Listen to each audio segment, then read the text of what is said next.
নমস্কার বন্ধুরা, আমি মিষ্টি। আমার মিষ্টি মন চ্যানেলে আমার সমস্ত বন্ধুদের সুস্বাগত। আজকের চলে এসেছি একটা সম্পূর্ণ নিরামিষ রেসিপি নিয়ে, দুধ পটল। নিরামিষের দিনে এই রান্নাটা তোমরা যদি করে খাও তাহলে কিন্তু খুবই ভালো লাগবে। কিভাবে বানিয়েছি সেটা দেখার জন্য পুরো রেসিপিটা ফলো করতে থাকো।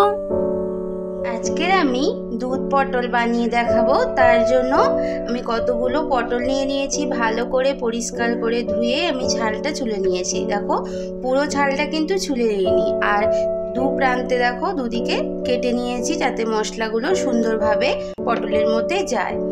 আর জল ঝরিয়ে শুকনো করে রেখে দিয়েছি। এদিকে দেখো কসুরি মেথি আছে, এটা অপশনাল, তোমরা দিতে পারো নাও দিতে পারো। এখানে আছে দেখো গুঁড়ো দুধ আছে, এটাও অপশনাল, দিতে পারো নাও দিতে পারো। এখানে আছে কাশ্মীরি রেড চিলি পাউডার, জিরে গুঁড়ো, ধনে গুঁড়ো, আর আছে লবণ। এখানে যেহেতু দুধ পটল হবে তাই দুধের পরিমাণটা কিন্তু একটু বেশিই নিতে হবে, তাই নিয়ে নিয়েছি। এখানে আছে হিং, দুটো টমেটোকে, মিডিয়াম সাইজ টমেটোকে আমি কুচো করে রেখে দিয়েছি। এখানে ফোড়নের জন্য কাঁচা লঙ্কা, শুকনো লঙ্কা, গোটা গরম মশলা, গোটা জিরে, তেজপাতা নিয়েছি। ওদিকে আমার আদা গ্রেট করা আছে, গ্রেটারে করে আমি গ্রেট করে নিয়েছি, তোমরা চাইলে বেটেও নিতে পারো।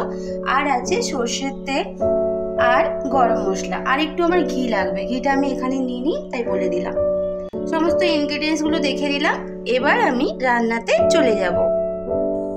আমি এবার পটলের মধ্যে লবণ দিয়ে ভালো করে পটলগুলো সুন্দর করে লবণ দিয়ে ভালো করে মিশিয়ে নেব, যাতে পটলের মধ্যে লবণটা ভালোভাবে চলে যায়। কড়াইতে আমার তেলটা গরম হয়ে যাওয়ার পরে এবার আমি আস্তে আস্তে করে এক একটা পটল তেলের মধ্যে দিয়ে দেব। দিয়ে ভালো করে আমি পটলটাকে নাড়িয়ে নিয়ে ভেজে নেব। প্রায় 70% মতো পটলটা আমার এই ভাজার সময় সেদ্ধ হয়ে যাবে। এই দেখো বন্ধুরা, আমার পটলগুলো সুন্দরভাবে ভাজা হয়ে গেছে। আমি কিন্তু পটলগুলো একদম কড়া করে ভাজবো না, কিন্তু প্রায় 70% মতো আমার পটলটা ভাজা হয়ে গেছে। এবার আমি আস্তে আস্তে করে কড়াই থেকে পটলটা তুলে নেব। আমি কড়াইয়ের মধ্যে আর একটু তেল অ্যাড করে নিলাম, প্রায় 1 চামচ মতো। এবার আমি ফোড়ন দিয়ে দেব। ফোড়নে দিলাম শুকনো লঙ্কা, তেজপাতা, আর দিলাম গোটা গরম মশলা আর গোটা জিরে। এবার ফোড়নটা আমি ভালো করে ভেজে নেব। ফোড়নটা আমার ভালোভাবে ভাজা হয়ে গেছে এবং সুন্দর একটা ফোড়ন থেকে স্মেল আসছে। এই পর্যায়ে আমি গ্রেট করা আমার যে আদা আমি করে রেখেছিলাম ওটা আমি 1 চামচ মতো দিয়ে দিলাম। দিয়ে ভালো করে আদাটা ফোড়নের সাথে ভেজে নিতে হবে যতক্ষণ না কাঁচা গন্ধটা চলে যায়। আদাটা আমার ভালোভাবে ভাজা হয়ে গেছে। এবার আমি কুচনো টমেটোটা দিয়ে দেব। টমেটোটাও আমি ভালো করে ভেজে নেব যতক্ষণ না টমেটোটা নরম হয়ে যায়। আর এই সময় গ্যাসের ভলিউমটা একটু কমিয়ে দেব, কারণ কি পুড়ে যাওয়ার সম্ভাবনা থাকতে পারে, তার জন্য। টমেটোগুলো আমার সুন্দরভাবে ভাজা ভাজা হয়ে গেছে, অনেকটাই নরম হয়ে গেছে। এইবার আমি গ্যাসের ভলিউমটা কমিয়ে দেব। এবার কিছু আমি পাউডার মশলা ইউজ করব। প্রথমেই দিলাম আমি কাশ্মীরি রেড চিলি পাউডার। এবার আমি দেব ধনিয়া গুঁড়ো, আর দেব ভাজা জিরে গুঁড়ো। জিরে গুঁড়োটা আমি বাড়িতে গুঁড়ো করে নিয়েছিলাম। এবার পরিমাণ মতো আমি লবণ দেব। মনে রাখতে হবে পটলটা ভাজার সময়ও লবণটা আমি দিয়েছিলাম। এবার আমি গ্যাসের ভলিউমটা একটু বাড়িয়ে দিয়ে জল ইউজ করব।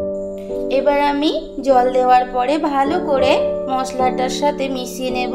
জলটা দিলাম কারণ কি পুরো আমি মশলাটা দিয়েছি না, পুড়ে যাওয়ার সম্ভাবনা থাকতে পারে, তার জন্য। এবার ভালো করে আমি কষিয়ে নেব।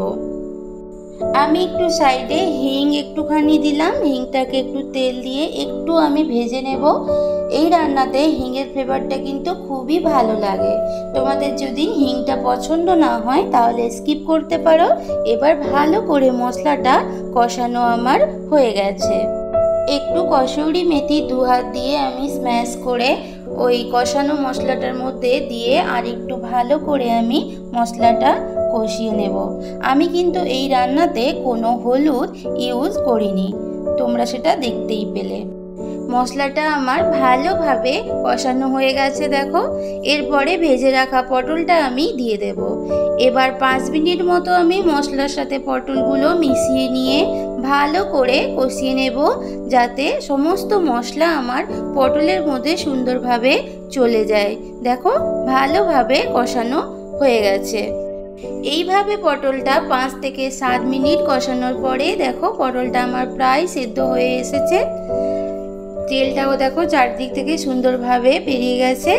এবার আমি যে গুঁড়ো দুধটা নিয়েছিলাম ওটা আমি গরম জলের মধ্যে গুলিয়ে রেখেছি, ওটা এবার আমি ওই পটলের মধ্যে ইউজ করব। তোমরা চাইলে গুঁড়ো দুধটা স্কিপ করতে পারো, তোমরা শুধুমাত্র লিকুইড দুধ দিয়েও করতে পারো। আমি গ্যাসটা এই সময় কমিয়ে দিয়েছি, কারণ কি আমি যেহেতু দুধ ইউজ করব, অনেক সময় অনেক হিট গরমে কিন্তু দুধটা কেটে যেতে পারে। এদিকে দেখো আমি লিকুইড দুধটাও দিয়ে দিলাম। লিকুইড দুধটাও আমি কিন্তু হালকা গরম করে রেখেছি। এইবার ভালো করে পটলটা আমি মিশিয়ে নেব। এই রান্নাতে কিন্তু আমি কোনো হলুদ ইউজ করিনি। এইবার ভালো করে পটলগুলো আমি দুধের সাথে মিশিয়ে নেব। আমি কিন্তু এই রান্নাতে দেখো আর কোনো জল ইউজ করিনি, শুধুমাত্র গুঁড়ো দুধটা গুলে যখন দিয়েছিলাম তখন জল ইউজ করেছিলাম, আর দুধ দিয়ে কিন্তু রান্নাটা পুরোটাই হয়ে যাবে। এবার আমি একটু মিষ্টি ইউজ করলাম। নিরামিষ রান্নাতে মিষ্টি একটু দিলে কিন্তু রান্নার টেস্টটা অনেকটাই ভালো লাগে। তোমাদের যদি ভালো না লাগে তোমরা স্কিপ করতে পারো। এবং আমি একটু সামান্য হাফ চামচ মতো ঘি দিয়ে দিলাম।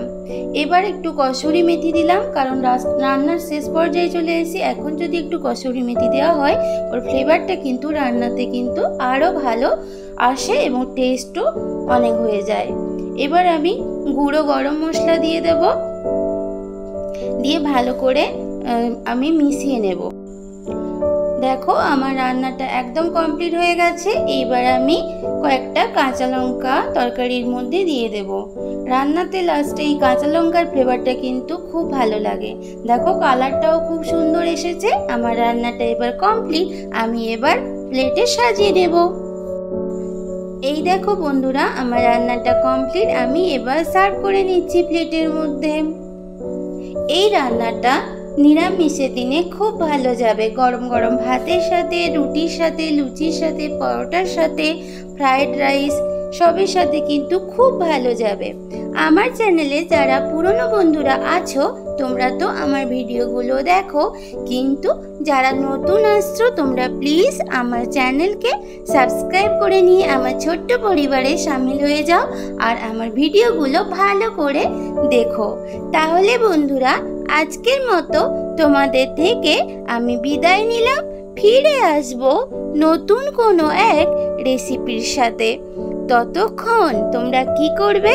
তোমরা সবাই ভালো থাকবে, সব সময় হাসতে থাকবে, একদম কিন্তু স্কিপ করবে না, আর আমাকে কিন্তু ভুলে যাবে না। টাটা।